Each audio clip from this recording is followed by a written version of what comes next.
The Secrets of Movies and TV Shows is brought to you by the StarQuest Production Network and is made possible by our many generous patrons. If you'd like to support the podcast, please visit sqpn.com/give. You're listening to The Secrets of Movies and TV Shows.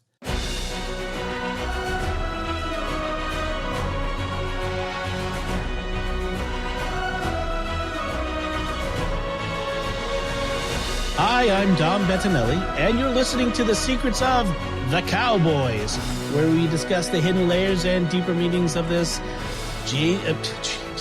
John Wayne movie. How's James Bond and the Cowboys? No, it's John Wayne. I'm just going with it. Joining me today, He would have made an excellent James Bond, though. Oh, my gosh. We can talk about that. Yeah. Joining me today on the panel are Victor Lambs. Hey, Victor. Well, hello there, Dom. Okay, it's okay. Dom, and Patrick Mason. Hey, Patrick. Howdy, Dom. See, we have a real Texan here to do with us. So, folks, be sure to stick around to the end of the show. We actually do have some feedback from our previous discussion of a John Wayne Western, The Searchers, so we get some of that. And I ask you to remember to like The Secrets of Movies and TV Shows on all our social media. Facebook, where we're facebook.com/StarQuestMedia. Find us on X, where we're at SQPN, and leave us comments and wherever you find us. And also write a review of the show on Apple Podcasts. You can give a star rating on Spotify. A lot of the directories give you a chance to give a rating or some type of review. That's really helpful to the show. It tells the algorithm people like it. It should show it to other people. And that helps us grow our community of listeners here. So, we are talking about The Cowboys, this 1972 Western starring John Wayne. And let me give you a recap of what happens in the story. After his ranch hands abandon him to chase a gold rush, aging cattleman Will Anderson, John Wayne, must find new help to drive his herd to market. Desperate, Will hires a group of inexperienced local schoolboys, ages 11 to 15, to serve as his cattle drivers. Initially skeptical, Will, along with his chuck wagon cook Jedediah Nightlinger, trains the boys rigorously, transforming them from naive kids into capable young cowhands. Along the trail, the group faces harsh terrain, bad weather, and the ever-present threat of rustlers. A gang of ex-convict cattle rustlers, led by the ruthless Longhair, played by Bruce Dern, begins to stalk them. Longhair ambushes the group and murders Will in a shocking and pivotal scene. Despite their grief and fear, the boys decide to complete the cattle drive in Will's honor. They cleverly set traps and ambush Longhair's gang, ultimately killing or capturing the rustlers. The boys successfully deliver the herd to market, proving their courage and maturity. The Cowboys ends with a sense of bittersweet triumph as the boys return home, forever changed by their rite of passage. So let's start by getting your overall impression of the movie. What'd you think of it? Patrick, why don't you go first? I really enjoyed it. It was a Western that wasn't so Western. It was, because it's a cattle drive, and how much more Western do you get than cattle drive? The honest truth is, when you're doing a cattle drive, it's in somewhat calmer territory. Typically, it's not on the outer fringe. You're not dealing with half-built towns where there's casinos and gold rushes, except there is a gold rush, of course, and that causes the problems. But it was nice to see. It was effectively a story about boys growing up into men and being taught by a father figure and what that kind of looked like in Western frontier. John Wayne's performance is amazing in this. Actually, I don't think there's a single actor who doesn't do an amazing portrayal. So much so that several of them end up getting typecast because of their portrayals in this movie. And it's a phenomenal story. How about you, Victor? What did you think of this one? I actually don't know what I think about this movie. I saw it for the first time for this podcast. It had not been on my radar at all, which is a little unusual because I generally like Westerns. It's an interesting movie. It's expertly made, directed by Mark Dell. The cinematographer was Robert Surtees, who is a bit of a legend. He did Ben-Hur and The Graduate, a number of other movies. The cast is excellent. The writing is pretty sharp. It's not, as you see so often today, a full kind of deconstruction of the Western genre. All of the components are still there. Like I said, it looks amazing. it just left me a little flat, and I'm not sure exactly why. We can probably figure it out and maybe discuss it a little bit more. The first half of the movie I loved, like everything up until the intermission. And then, of course, the bad things start happening. So maybe that's part of it. I liked the characters. I didn't want to see anything bad happen to them. But of course, where's the drama in that? But I think it would have worked perfectly well if everything had gone fine and it was just a story of boys coming of age and a father who had lost his sons finding another chance at fatherhood and stuff. But so I think that might have been more the movie I wanted to see, rather than let's have drama and action and tragedy and calamity and stuff. But that may speak more to my sensibilities than anything else. But it's an expertly done movie. I can recommend it for that. So it was based on a novel, and the novelist, the author of the novel, also co-wrote the screenplay. So I really liked it. I saw this many years ago as a kid, probably on TV, so with some certain parts cut out, certain language cut out. But I'm sure I watched it with my dad, and I watched it with my kids. That was awkward at times. We'll get into that. Yeah. So John Wayne at his peak here, he was like 60 at this point. 60 years old. 65. Yeah. He was in his mid-60s, right. But did all of his own or most of his stunts in this, which is John Wayne. Like you said, the cinematography was great. The locations in Colorado and New Mexico were beautiful. I love that they filmed. It wasn't West Texas, the Monument Valley, that it wasn't the typical the whole time. They gave us some variety, although the setting was Montana and South Dakota. John Wayne loved this movie. He thought it was one of his favorite roles, which is interesting. Although he has a bit of a reputation for always dying in his movies, but he only died in 3 movies. This one, obviously, then The Wake of the Red Witch in 1948 and The Sands of Iwo Jima in 1949. So after 1949, yeah, but everybody died. Well, you're right. That's actually, that's an error in that. When I was looking that up, that was missing, the Alamo. He died. Did he die in the Green Beret too? The Green Beret? I believe so. If you look at IMDb, they do have a trivia section, and it looked like there were like 7 or 8 movies he died in. Okay. And, yes. All right. So then the one I looked at is Suspect, because as you mentioned, the Alamo. Duh. Bruce, you speak of how well people acted in this, that they got typecast. Bruce Dern got death threats after this movie, because he killed John Wayne. They even said Laura Dern, his daughter, would say that people would cancel play dates with her after this movie came out at her house because, and of course Roscoe Lee Brown as Cook. Very complex character. I liked his character a lot. Not a caricature. I think if this movie had been made 30 years earlier, he would have been a caricature, and certainly 40 or 50 years later, his character would have been a different kind of caricature, I think. Right. So very nuanced, and he plays that part extremely well. Yeah, I think that part becomes a trope in and of itself as we move down through movie history. If you watch that kind of character, it culminates in what I think Will Smith's portrayal of Bagger Vance, or The Legend of Bagger Vance, but it's that same kind of character, sort of typecast, African American, but it's sort of the wise, knowledgeable, not quite sidekick, but sidekick who helps the main character and the rest of the cast figure out who they are and what they should be doing. Right. Yeah, but smarter and more savvy than everyone else too, but not letting on that he knows more than everybody. It's very much Avery Brooks's Hawk character on Spencer for Hire and A Man Called Hawk, where he's comfortable playing kind of the caricature of this gangbanger type thing, but he's really playing 4-dimensional chess with everybody else in the show. Or honestly, how Alfred gets portrayed in the majority of Batman series. He's trying to guide Master Wayne on and explain to him what's really happening and what he needs to do. The boys, I think all the boys, I'm not certain, but I think all the boys were cast, like they were not actors before this. I think they were all... Half were and half weren't.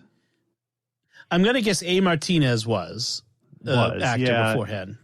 And certainly John Carradine's son, Robert Carradine. Robert Carradine, who played and John Slim. Carradine, I think, had been with John Wayne in Stagecoach, right? So it was John Carradine's youngest son. He was an actor. I watched a short making-of featurette with Mark Rydell and the cast, and he intentionally cast half of the ones who could ride and rope, and then half of them as actors.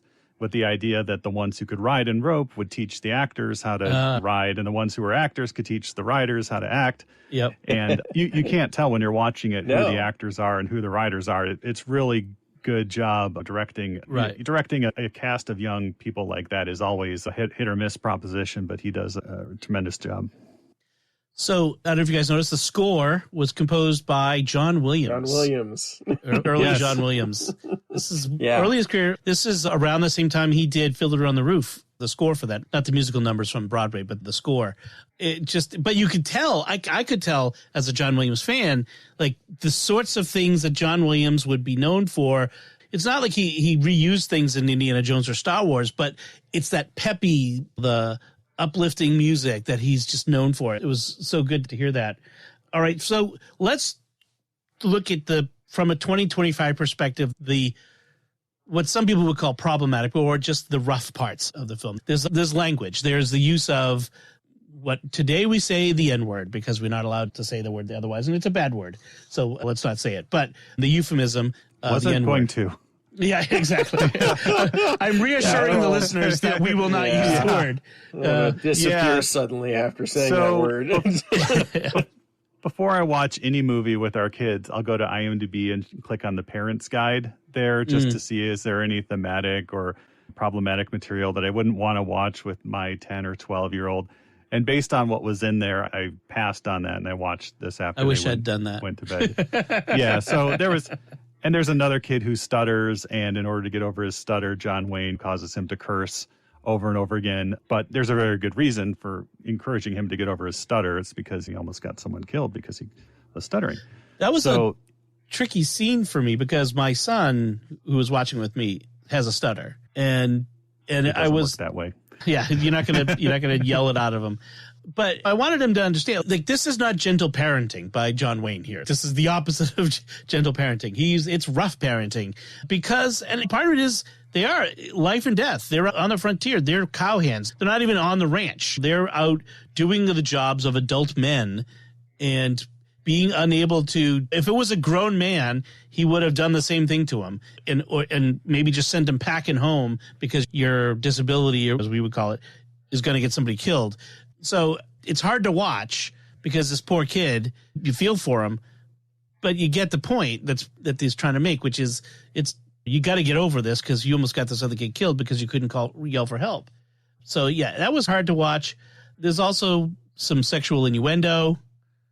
There's at least one reference to a body part, and there's some racial themes. Although, if you could set aside the things that make people in 2025 uncomfortable, there's some really, as we said, Roscoe Lee Brown does a really good job in a couple of scenes dealing with that from his point of view. So I just wanted to lay those out there for people up front so that we could move on. And there's a scene where two of the boys come across a cadre. I don't know what the actual term is for a group of women of the evening. A flock, I don't know. A wagon full of prostitutes is what it was. Wagon full of prostitutes, yeah. And nothing's shown, and nothing happens because Roscoe Lee Brown's character intervenes and tells them to leave the kids alone, which I was grateful for. They could have cut that scene. They probably could have cut a good half hour from the movie, and it would have been just as good, in my opinion. But to do an epic, you really have to hit that 2 hour and 15-minute mark. Yeah. I get why they kept it. It's that whole idea of the rite of passage. And even though nothing actually happens, I can see where some would say it's part of the teen boy experience. These boys at least seeing the world, quote unquote, including grown women that they might be attracted to. But I am grateful that they didn't go further. Yeah, I like how that scene plays out and how it ends with both of the adults in the situation realizing like it's just not proper. It's not the right time. Like even from just a natural law perspective, like this is not how this kind of thing should be done. Right. These are kids. Let's leave them as kids, at least as far as. It's just interesting because you juxtapose it against the drinking scene, and where that is also a rite of passage, but. Again, I thought it was handled really well with them. Okay, well, we'll let you get yourself sick, and you'll understand. Roaring drunk and then hangover. Oh man, And then Jedediah is treating him with cod liver oil because, they must have come down with something. So this will set you right. Oh, cod liver oil on that stomach. Oh, man. And then Wayne's character comes up and it's, I want cabbage and beans and a big strap of bacon, fat back. Yeah. Kid runs off. I'll be right back. Don't talk to me about food. Oh, man. Yeah. The Will Anderson's character is really interesting. Just from the beginning, he's established as a man of integrity, of character. He has a certain way of life, the way that things should be done. He doesn't bend very much. We see it right from the beginning when he's trying to break the Bronco. He's iron-willed. He's a man, even in his mid-60s, he's still twice the man that I'll ever be. And even he loses all his hired hands to this gold rush. And he goes into town looking to hire somebody. He ends up in Slim Pickens's, I don't know whether it was a saloon or general store or a little of both. And he won't go on credit. No, I'm not going to take my cattle next year. I'm taking them to market this year so that I can pay my bills this year. There's an interesting sort of integrity. Other people would have taken an easier route, but not him. He's going to do the thing he's set out to do. He's stubborn, maybe, but also just integrity. So it's interesting to see that. And then he's presented with, well, if you're going to do it, you're going to have to do it with these boys because that's all he's got. I think it's an interesting character. Yeah, and there's a little bit of backstory there that isn't explicit in the movie, but I guess is in the book. And so he's lost his sons in their 20s, I think. We see their graves. Yeah. Later on, he says, I couldn't save them or I couldn't be there for them. Or they went bad on me. They went bad on me. Or I went bad on them. I can't tell. Right. Yeah. Which is, and in the book, that line. Sorry. Yeah. In the book, it's clear that they turned outlaw and were killed as outlaws. Because they died in the same year, I noticed. Yeah. And so that might inform his decision to do the honest and right thing and also to have a second shot at being a father with these boys. And also why he refused to let, long hair and his guys join him and why he stood up to him at the end, despite everything. Yeah, because long hair and his gang come up and say, hey, I heard you're looking for cattle hands. We're good. We've worked with all these different outfits. And he says, you're such a big fan of outfits. Name 3. And it turns out that they're lying to him because they're ex-convicts, which Wayne's character says he doesn't have a problem with. He has a problem with the lying. And that you can just tell that's going to come back and bite him. And it does because we learn that this gang of outlaws is following them throughout the entire drive. And I do wonder if, let's say he took them on, was that just a ruse in order to make it easier to take the cattle later on from him? Or would they have actually been cattle hands? And I do go back and forth on that note. Would they have been okay with it, or did he have the other 10 guys waiting in the wings down the line and just embedded himself? Did he turn in anger because he got it thrown in his face or something for being a liar or whatever? Yeah, that's a good question. So he goes to the local schoolhouse to recruit. I like the schoolhouse scenes. They're reading from the Montgomery Ward catalog. This is the classic one-room schoolhouse. Yeah. And we'll see that catalog make an appearance later on in the movie, too. Where does it show up? Oh, yes, it does. Yeah. As Jedediah is running off to the bushes, he grabs a page from the catalog. And rips it out. Yeah. I was like, what is he doing? Oh. When nature calls way out in the wilderness, you need some ready hand of paper. Yes, they're reading it because the grammar is correct. So kudos to the Montgomery Ward catalog. There's also a scene where he's taking the boys and one boy says, how tall do you got to be to go? And he says, come here. And he puts him up against the blackboard and draws a line above his head and goes, you have to be above this line. I'm not taking you. But the other kids are smart and they realize that the chalkboard has been propped up on books that the teacher had propped up so all the kids could see it. So they knock the books out, lower it down, like, you fit. So he's there. Smart kids.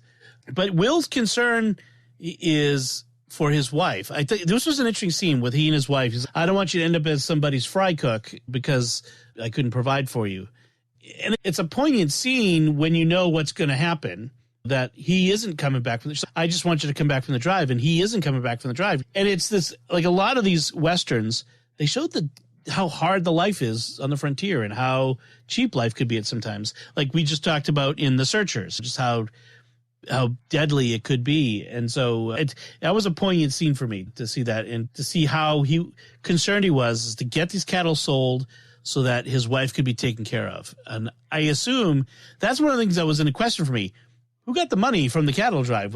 Was it the kids, or did they bring it? Did they just get their pay and brought it back to her? Yeah, they got their $50, and the rest of the $5,000 or however much dollars there were, they brought back to her, which I thought, granted, in the later half of the movie, they want to avenge Will Anderson, but at the same time, they don't want to leave his widow high and dry either. She doesn't get her blue beads or anything, but I thought that would have been nice. The two things she wanted. Yeah. Yep. But we do get to see some of their married life, and it's really nice. It's a really good marriage. They have a really good rapport with each other, despite or because of being, I should say, because of being married for 40, 45 years. Yeah. I like the scene where all the boys are there, and you're gonna have to feed him until we take him out. She's like, I like the sound of boys, and it's a very poignant scene because it's a callback from her perspective. You get to see John Wayne's character at the gravesite for his son and his sons, and you get to feel the emotionality behind that, and you get his conversations with Roscoe as you go. On the other hand, you don't really see it much with his wife, but you do get that one scene, and you get the feeling from that scene like she misses her, like she was hurt just as much. There was enough of a trauma there, and she's okay with the boys being there because of that. Yep. Yeah, I really like that, like how she liked feeding the boys and taking care of the boys, like having them there. I'm going to guess she took care of the hands when they were there too, but it's different with their boys. The motherly instinct is there. Yeah. Speaking of parents, the one question I had in the first 20 or 25 minutes is like, where are their parents in all this? Because they're not they're not in the schoolhouse. The kids just all show up and are like auditioning to be cattle hands.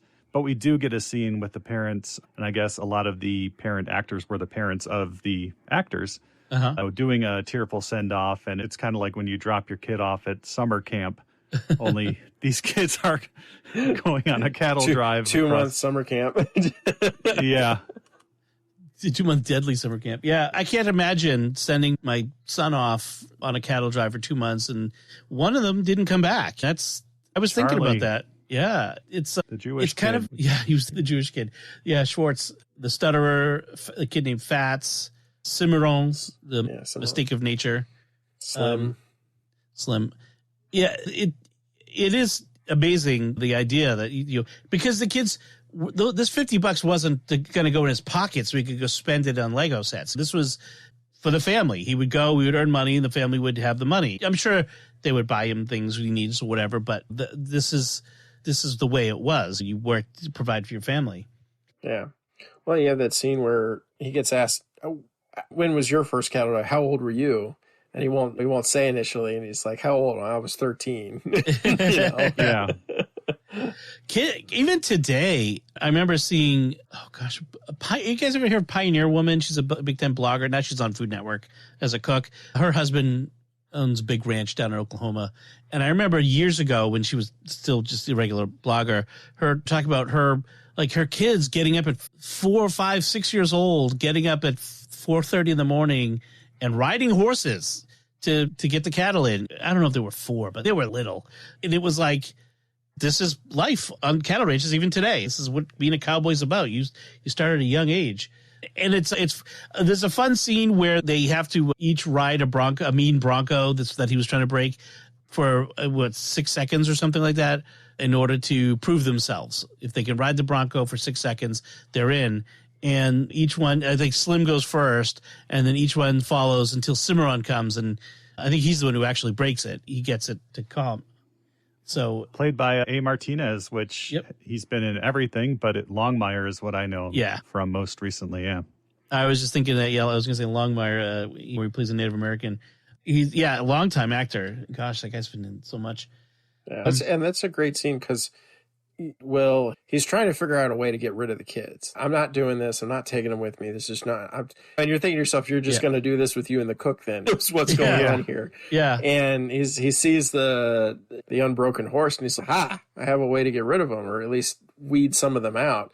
And he brings them up there and he takes it down. And I think that was some pretty fantastic stunt work. I imagine of the stunt scenes that John Wayne didn't do, that those were probably a couple of those. Because I think if you look real close, there's a couple times where Will has his back turned to the camera and you're like, I'm pretty sure that's not John Wayne. But and there's times too where a kid gets on the horse and then they cut to the horse like bucking and it's obviously an adult stuntman wearing like clothes that are too big for him and stuff. But and it's interesting too that the decision to use kids is made for him in a way by Slim Pickens's character, because he's not sold on the idea. Then Slim Pickens just shows up with all these kids and dumps them on his doorstep and that brings them around. I love when he goes back to the school and to talk to the boys, and it's the end of the day, and the teacher's like, do you wish to address the young ladies? And he's like, no, I got nothing to say to young ladies. That is completely outside of my realm of existence. You ladies may go. I've got to talk to the boys. And he gives them the rundown. You're not cowmen, you're cowboys, he says, which I think is where we get that iconic moment in the movie. And they said the name of the movie. And I like how he describes the cattle. You got to figure you're dealing with the dumbest, orneriest critter on God's green earth with cattle. True. Wrapped up in a leather bag. Oh, it's so true. My gosh. Sheep are pretty dumb, but they're not as ornery as cattle can be. And they're not 2 to 3 times your body weight. yeah, exactly. Or in the kids' case, probably 8 or 10. 4 or 5. Yeah. When Jedediah first shows up, he assesses what he's got for cow hands or hired hands here, the cow hands. And he says, doesn't anything larger want to work for you? That was a great line. I really like that. And then we get the scene in the bunkhouse that first night where Jedediah is there. And they're all like, you're the first black man I've ever seen. And then they start asking like extremely personal questions. And then he quiets them down. He shuts them up with the tale of his Moorish father and mother who became king. Castle. And they're like, is that true? And he says, if it isn't, it ought to be. That's such a great line. And he delivers the whole thing so well. It's so good. Yeah, that was good. We also get a fight between Cimarron and Slim where Cimarron pulls a gun, which leads to everybody having to enter their weapons and into a locked box on the chuck wagon, where we get this great scene of all these kids just taking off their 6-shooters. And the smallest kid, of course, has this huge Colt, I think. Cannon. Yeah. Which was that real life, you'd be knocked to the ground. Well, he asked him, have you ever fired this? No. No. We do get to see him shoot it a couple times in the later on. Yep. And he dismisses Cimarron. You're not coming with me. But he follows him until finally Linger convinces Anderson, look, let him just come into the camp and help out. Yeah, because Cimarron saves Slim's life as he's drowning when they're doing a river crossing. Yep. Yeah. Because Slim can't swim. It's funny because so he starts off in the group as the lead kid because he's the one who first rides the Bronco. He's the one who sets the stage. I'm the such oldest, and such. Yeah. They call me Slim and gets everybody to ride after him. But then in this scene, he drops to the back of the pack because he can't swim, unlike everybody else who seems to do absolutely fine with it. I like his character too because he's also the one who plays the guitar. Yeah, the Vivaldi guitar concerto he plays, and then we fade out as he's playing in the campfire, and it comes up on this beautiful morning. And I don't know if it's Jonathan Williams' arrangement of it, but that's, I think, the high water mark for music in the piece. You just get this swelling of Vivaldi as a new day starts, and it's very powerful. That is a beautiful scene. There ain't no Sundays west of Omaha, he tells them. That, we work 7 days a week. You may pray in the saddle. I like the boys, the way they talk about Will Anderson and Jedediah. At one point, one of them's like, most people are quiet compared to Mr. Anderson. He's quiet. It just comes out loud. Yeah. I like that. And that's such that's John Wayne, I think, more than Will Anderson, to be fair. Because I believe that's true for pretty much every character Wayne plays. But yeah. He's quiet, but it comes out loud. Right, but it fits him. It suits him, and I think it suits most of the characters he portrays as well. And it's so true to boys, by the way, that the way that they talked about him, like when he's not present, like the boys will talk about their elders teachers, coaches, scout leaders, whatever, amongst themselves, their camp counselors, they come up with, oh yeah, this and that. They have their own stories, their own shared experience of this guy among themselves. I remember when I was in Navy ROTC and we had a Marine Corps gunnery sergeant who was our drill instructor, and we would swap funny stories about just how gruff and crazy he was. And it's a sort of thing that boys do. I don't know that if girls do a similar thing, but it felt so true in his story. So I really like that. Yeah, So I wanted to call out the writer, William Dale Jennings. This was an unpublished novel. The director, Mark Rydell, had been in the running to direct The Exorcist and was passed over for that. So he was looking for a film that he could make, and he had directed episodes of, was it Gunsmoke or something? And someone gave him this unpublished manuscript, and he said, I have to make this movie. But the only movie that William Dale Jennings had written before this, there's a short, an educational short, which if you've seen it, you'll never forget it. I'm familiar with the Riff Tracks version. It's called One Got Fat. And it's a bicycle safety short. And it's about a bunch of children who are all wearing monkey masks. And they all have different personalities. It's narrated by Edward Everett Horton, who you'll remember from Fractured Fairy Tales on the Rocky and Bullwinkle show. And one by one, these kids are just killed in horrible bike accidents until the one who's left eats all their lunch, and so he gets fat. So, good Lord. So if you have a chance, and it's played for comic effect, unlike in this movie. But if you have a chance, go look up One Got Fat on YouTube. And it's horrifying, but I think you'd be a safer bike rider if you watched it. and that was the movie he made before this. And then, of course, I didn't know about this until just now or a little while ago.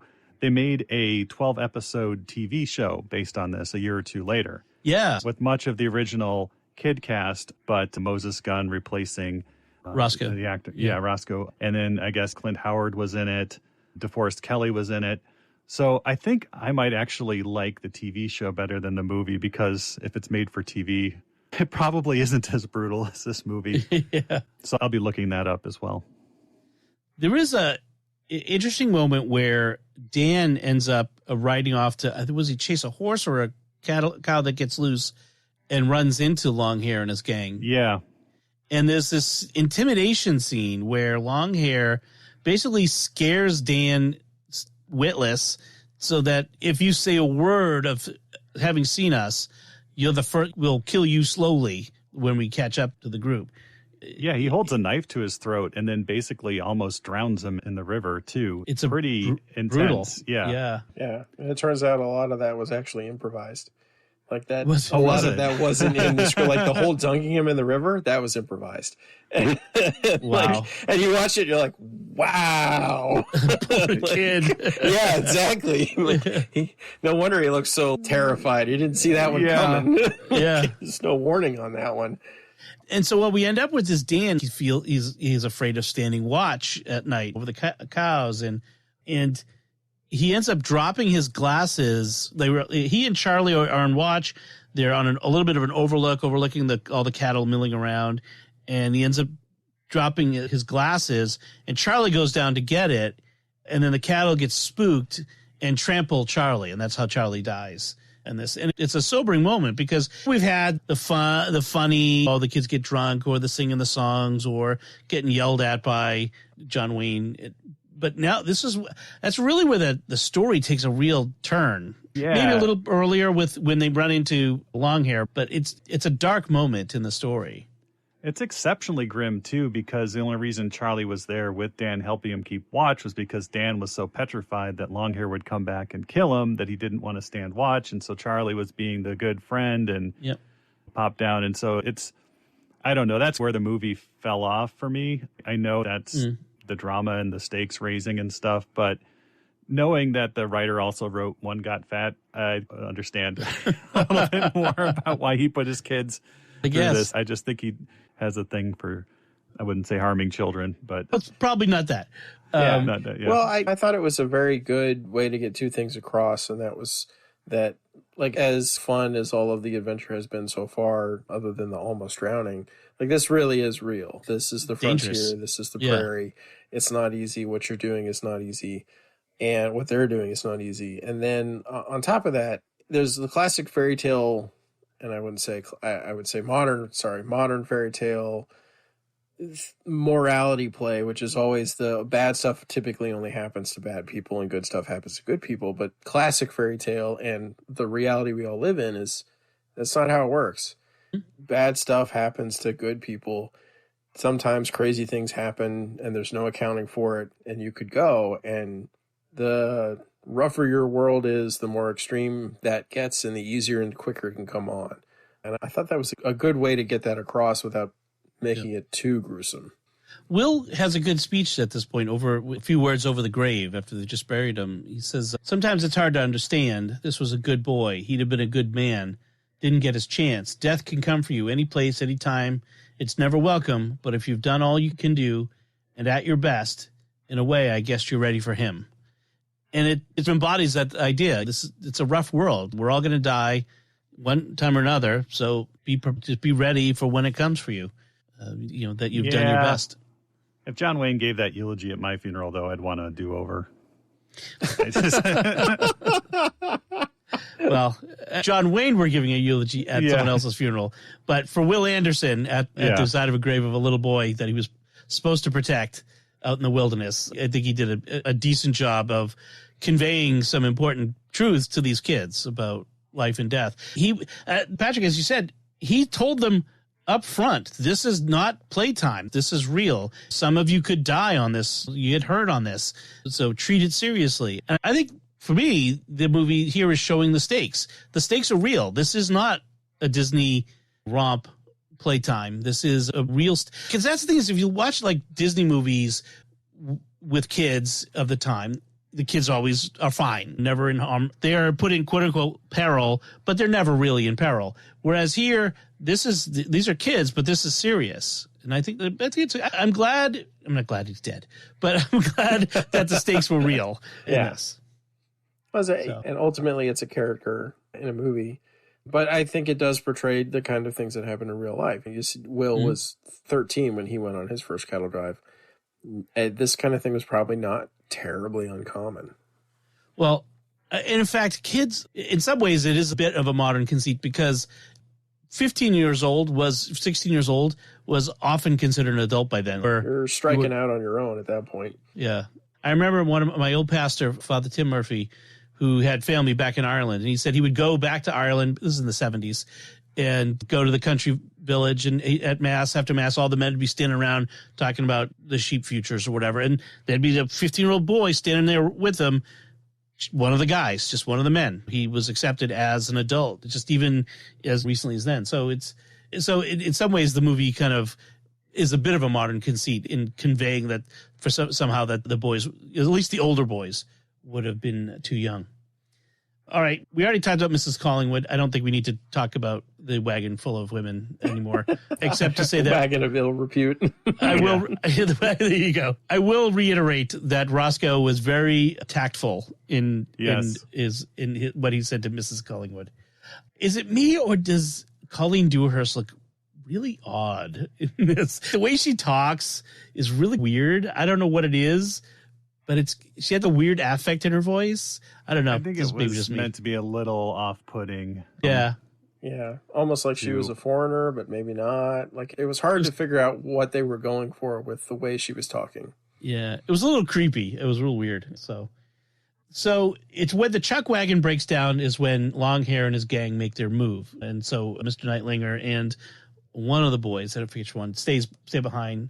And Dan admits to Will that he didn't tell him about Longhair, that he'd been holding back. And at this point, Will's response is very different than we might have got earlier in the movie. At this point, he's not angry at him. He's, hey, it is what it is. You did what you had to do, sort of response. I think it really shows the turn that Will has gone through, that his attitude toward these boys has changed a lot. And then we have this final confrontation, and he tells the boys up front, no matter what happens, you need to get home. You know, whatever else they do, you need to do what you have to do to get home.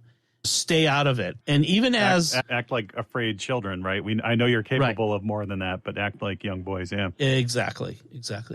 And then he has this confrontation with Longhair, who basically he humiliates him, and so Longhair has to basically gun him down in a brutal way. Very brutal way. Yeah, shooting his arms and then his legs, and then finally shooting him in the back so that he can die with his arms outstretched. Right. Yeah. That's symbolism. A very self-sacrificial death. And then he gets one last moment, at least to tell the boys that they get home, forget the cattle. He says, I'm proud of you, all of you. Every man wants his children to be better than he was. You are. By which he's saying, you're my children. I'm a father to you. It is a great moment. It's one of John Wayne's better deaths. That guy could die well on screen. That's for sure. Lots of practice. Yeah. Lots of practice. We just don't know how much practice. Yeah. And and then the kids all gang up on Jedediah. That's a fun scene where they basically ambush him because they know he would never let them, but they need to get their guns back. And so they tie him up, and then once they track down the herd, let me go. If you're going to do this, we need a plan. And then we get that nice montage of scenes where we see the plan put into action. We don't know what the plan is, but we see them basically replace the rustlers one by one. I'm not sure how believable it is that the boys could just throw on the hat and coat of the rustler and no one would notice. If you're spread out like that over miles, conceivably, right? The rest of the gang of the rustlers do catch on pretty quick. Yeah. And they find the wagon, and I don't know if part of the plan was that Jedediah almost gets lynched. But we do get a really nice confession scene. That's a really good line. Yeah. I want to make peace with my maker, or make peace with my God. So he says, forgive me for the men I have killed in anger, and those I'm about to, huh? Yeah. By the way, that you can't confess for sins you haven't committed yet. Just say we're all clear. Right. You can't pre-confess. The rest of his sins seemed like a pretty solid list. You'd have a good list. So, and in the end, Longhair gets a little bit of frontier justice. Yeah. Well, they all do. All the other rustlers are gunned down. None of the kids, thank goodness, die in the gunfight, but all the other, because that would just wreck the movie at that point. Or stabbed, yeah. And so they either get stabbed, shot, even little Pee-wee with his huge Colt gets to ventilate a bad guy. Yeah. Right. But the way that Longhair dies is he's caught under the horse. The horse has fallen on his leg and broken his leg, and his other leg, or I don't know if it was a broken leg or the other leg, I think it's the broken leg that's caught.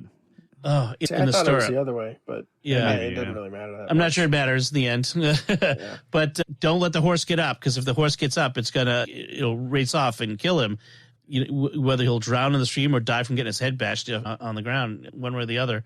And who was it? I think it's one of the boys who cuts the rein. Oh, it's the same boy that he terrorized. Dan. Yeah, Dan, that's right. Glasses he smashed that causes the confrontation to happen. Right, his family heirloom. Family heirloom glasses. Glasses, yeah. And they didn't have those titanium memory glasses back then. Those were ruined. They didn't have polycarbonate shatterproof lenses either. So, and then they ride the cattle into town, and it's an interesting end where they can't find his grave anymore when they finally get back to where they buried him. I did the scene with the tombstone maker, though, because you're like, okay, so what's going to happen? Are they just going to write it in, movie end, they head back or whatever? But they actually go to somebody who's making the headstone, and he's asking, what do you want to put on it? And they don't know. And he's, well, was he married? Did he have kids? And they're like, yeah. And so they get husband and father, beloved, Yeah, that was nice. Yeah, the stonemason's another character actor. We always see Charles Tyner. He's in a lot of things. But it's symbolic. Like the trail is Will's grave. It's where he's buried. The open land, the cattle drive. Yeah, the prairie was his mother. It took care of him. It'll receive him, take him home. Right.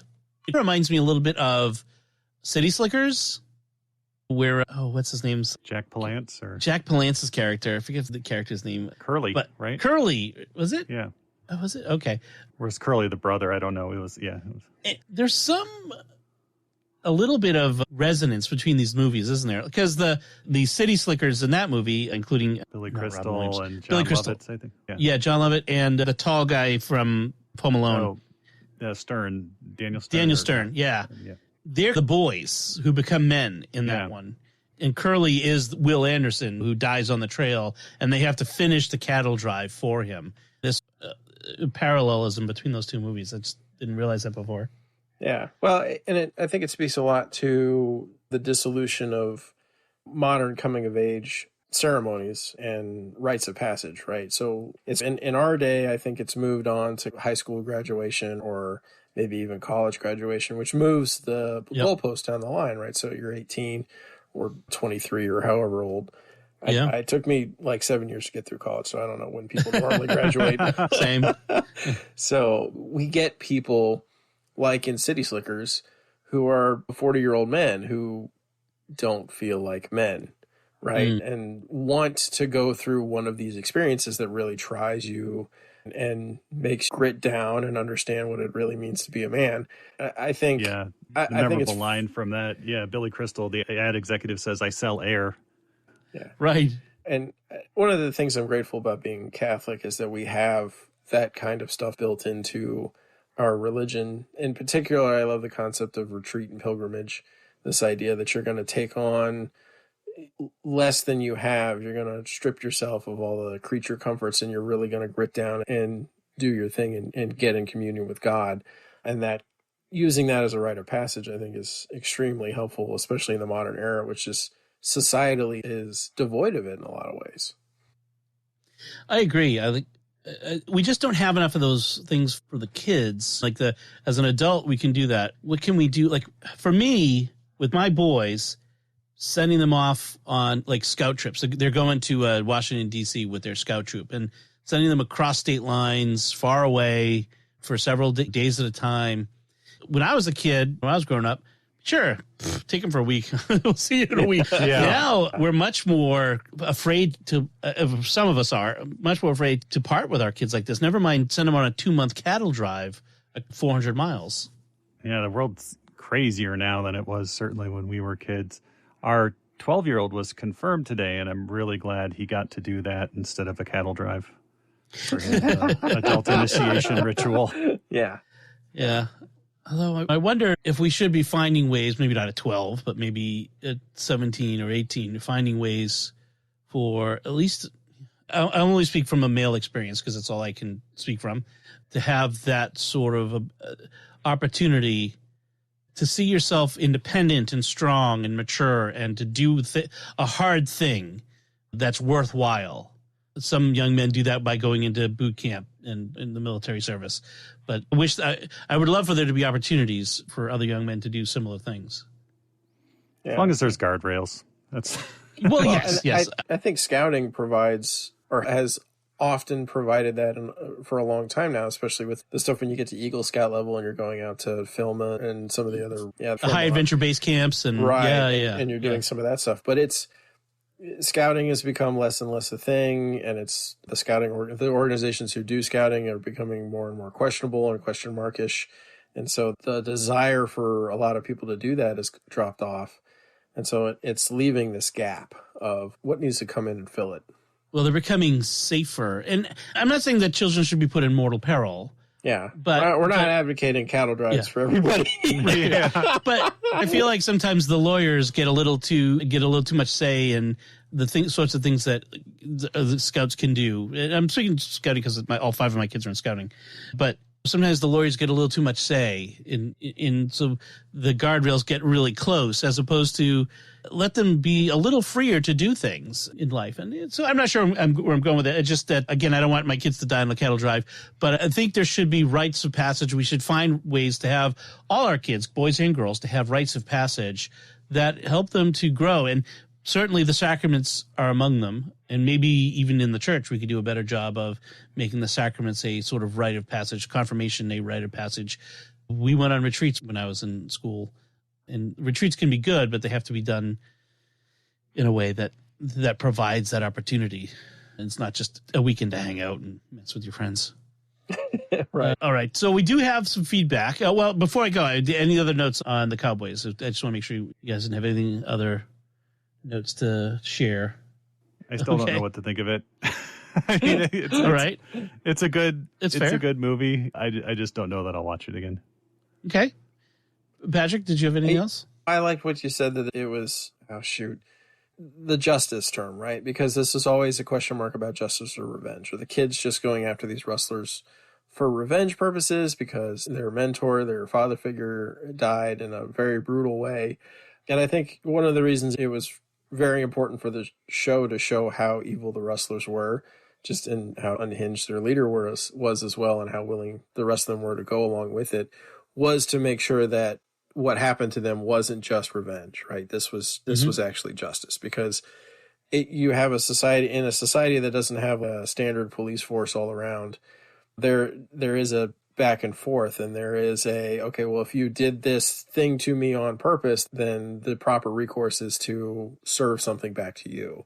And I did think the movie did handle that correctly, especially with the lone adult on the boys' side not really wanting to go along with it until he was more or less forced to. And I think they did a good job. You're not left feeling like there's no sorrow for what the wrestlers get, which right. No. Yeah.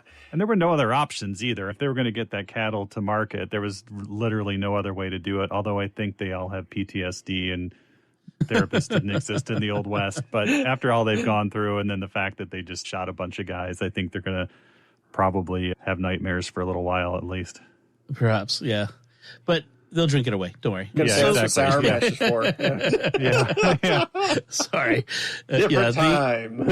Yeah. But the fact that they got their retributive justice and then took the cattle to market. It wasn't just, we're here to slaughter these guys. We have a mission that we're trying to accomplish, and they left us no other option with the way they did things, because they are from a position of weakness. They are the strong ones. The boys are the weak ones. So, all right. So I did say we had some feedback on The Searchers, and Michael on Facebook says about The Searchers, this is one of my favorite movies and probably my favorite John Wayne movie. The cinematography is gorgeous. The characters are so well developed. It was really ahead of its time in how it deals with a lot of themes. Yeah, I think we talked about that a lot in that discussion, about how modern the movie felt in the way it dealt with those things. And Douglas on Facebook adds, about as dark of a John Wayne film as there ever was. I don't know. I think there's some that are darker. Watch The Cowboys. Let us know what you think. I don't know. The Alamo got pretty dark. Yeah. And the Green Berets, those are two I mentioned before. We should do The Quiet Man as a movie at some point. Yeah, that would be a good one, yeah. Tomorrow? No, I'm sorry. That's my favorite John Wayne movie. Yeah. What is it? Would you like to beat the lady with the switch or something crazy? Yes. Here's a good sized rod for her. Yeah. Oh, such a good movie. So many different ways. Yeah. All right. So thank you to Douglas and Michael for the feedback on The Searchers. We'd love to get people's feedback on The Cowboys and help Victor decide whether it's a movie that he should like or not. I think he's already decided. In any case, we'd like to take a moment now to thank our patrons who make it possible for us to create the secrets of movies and TV shows, including Lindsay S., Gregory B., Malachi C., John W., not John Wayne, and H. Their generous donations at sqpn.com/give make it possible for us to continue the secrets of movies and TV shows and all the shows at StarQuest. And you can join them by visiting sqpn.com/give. So that is it for us this time. What did you think of The Cowboys? You can let us know by commenting on the show at sqpn.com/secrets, the StarQuest Facebook page. Send an email to secrets@sqpn.com. Visit us on the StarQuest Discord community at sqpn.com/discord. And until next time, Victor Lambs, thank you for joining me and sharing the secrets of The Cowboys. Thanks, Dom. And a big mouth don't make a big man. I won't take that personally. Patrick Mason, thank you as well. Much obliged, Dom. And once again, I'm Dom Bettinelli. Thank you for listening to the secrets of movies and TV shows on StarQuest. And remember, come on, we're burning daylight. There's another show on the StarQuest network you're sure to enjoy, The Catholics of Oz. Find it wherever fine podcasts are found, or at sqpn.com/Oz.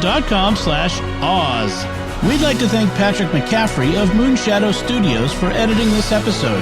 To have your audio edited professionally and with care, check out more of Patrick's work at moonshadowstudios.biz. That's moonshadowstudios.biz.